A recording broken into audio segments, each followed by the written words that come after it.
definition, a worshipper of Lucifer. You all know this man, Ford, previous president, and Brezhnev, the Russian, both of them Masons. And you thought they were enemies, didn't you?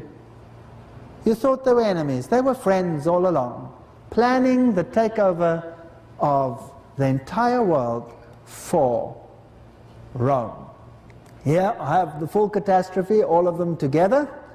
These are, look at these interesting signal pictures. Look at them looking at each other while they're pointing with their little fingers, the Masonic signals. And you have the Russians and the Germans and all of them together. Interesting one over here, pointing the symbol of Osiris, pointing to the mouth. What I am about to say, the secret is for the initiated. You will know what I am saying, but for the human herds it is not understandable. Here you have all the big people. This one, of course, became Kohl. Well, he was always Kohl, but he became the Chancellor, Helmut Kohl.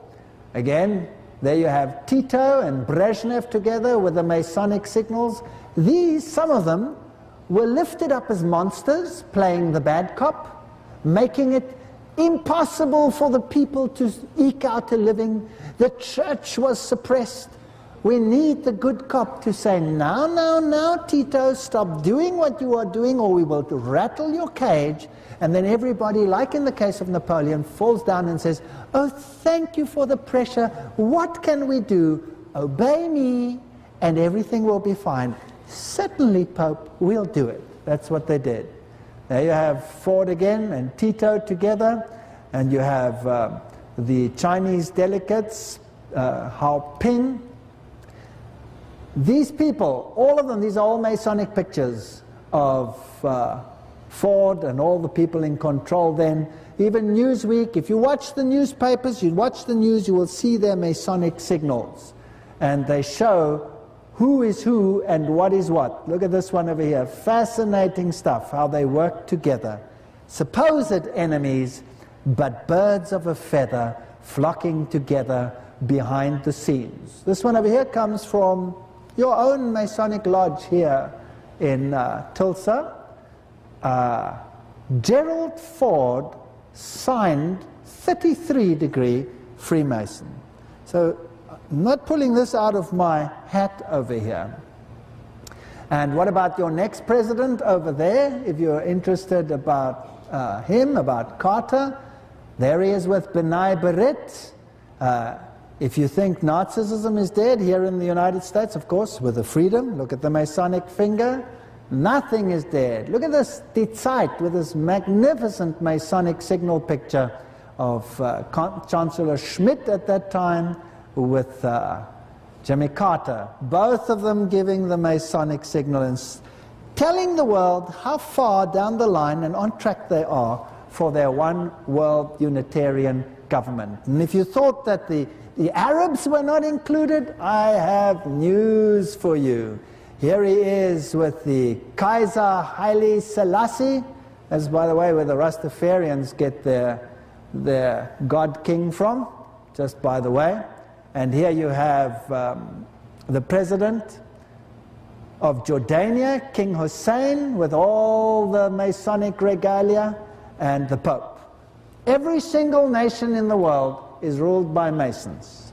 And in order to do it, you have to have the people on your side, so you create the masses, and you keep them just on the breadline. And then you create the workers' organizations. Now, who controls the workers' organizations? Well, of course, the Roman Catholic Church. The Roman Catholic Church controls all trade unions.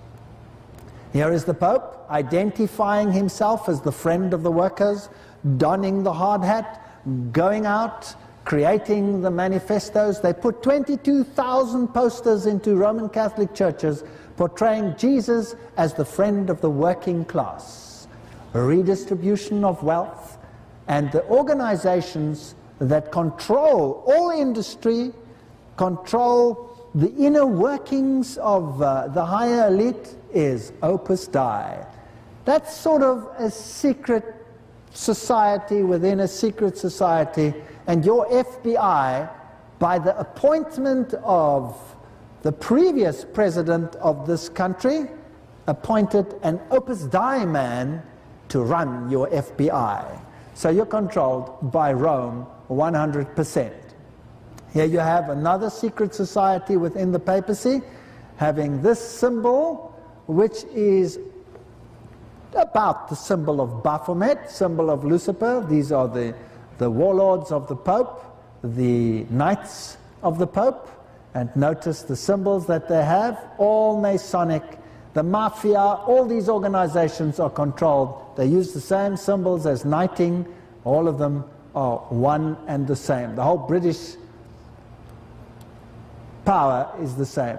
For the occult world, you have the Congress of Wandering Bishops. This is a terrible society. Look at the Masonic signals over there, the occult signals, the all-seeing eye.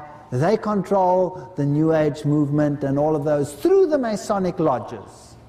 And finally the Orthodox Church capitulates. And there they are. And the Protestant Church has capitulated.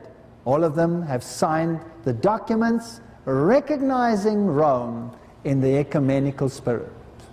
Then comes the second reign of terror, liberation theology.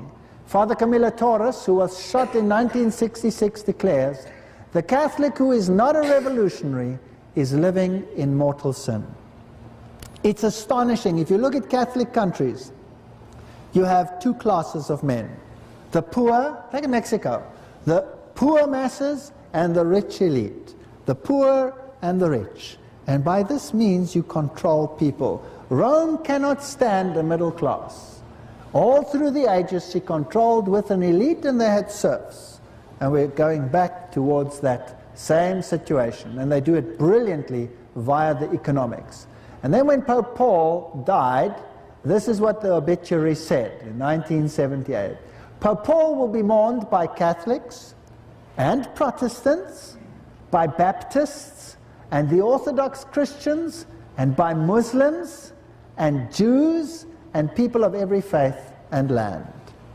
So by 1978 they had it sewn up. Through their violence they'd achieved what they wanted to achieve. Because he was the first to visit them, the first pope to let the world know that he saw himself, in his own words, as the father of the whole human family. That was the official obituary given out by the Vatican. That is their official document, a tribute to the Pope. That is arrogance. God, in his wisdom, has seen to it that true Protestantism is distributed throughout the world. Did you know that? We'll be dealing with that still. God, in his wisdom, has seen to it that true Protestantism at the end of time is distributed throughout the world. So that you cannot just take one country and flatten it. They did that with all their First World Wars and their Second World Wars. They took the major Protestant enclaves and they flattened them, the opposition. The final war is far more difficult to fight. The final battle to eradicate the last vestige of Protestantism will have to be fought in every single country in the world. And that is a problem for Rome. The way to achieve it is to become even more brilliant in strategy. You have to raise up bad cops, like Tito's and Hitler's and Ceausescu's. You have to raise them up in the religious sphere. So you create them, and you nurture them, and you arm them, and you fund them, and you create them all over the world, and you create a cataclysm such as the world has never seen. But this time, in the final analysis, within every nation of the entire world. And finally, remember the statement by Peck?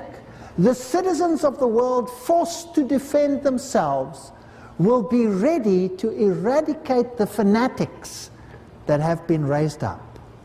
And then finally you focus the all-powerful raised hatred of all the peoples of the world against the one group that you wish to target.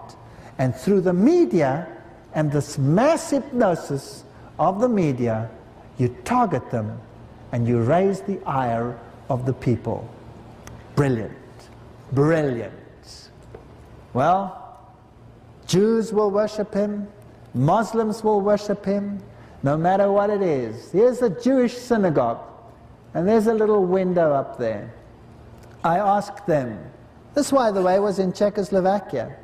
So I went there in Czechoslovakia, and I said to them in this Jewish enclave, what's that little window up there? And they said to me, oh, that is the window facing the east. And I said, well, what's its significance? They say, well, when the sun strikes that window and the beams of light come into the sanctuary, into the synagogue, that's when the worship begins. So I was quiet for a while, and then I asked the guide, well, if that is so, then everybody is facing the east during this worship session, right? And he said, well, yes. And I said, now why? Why are you facing the east? And he was quiet for a while. He was obviously in trouble.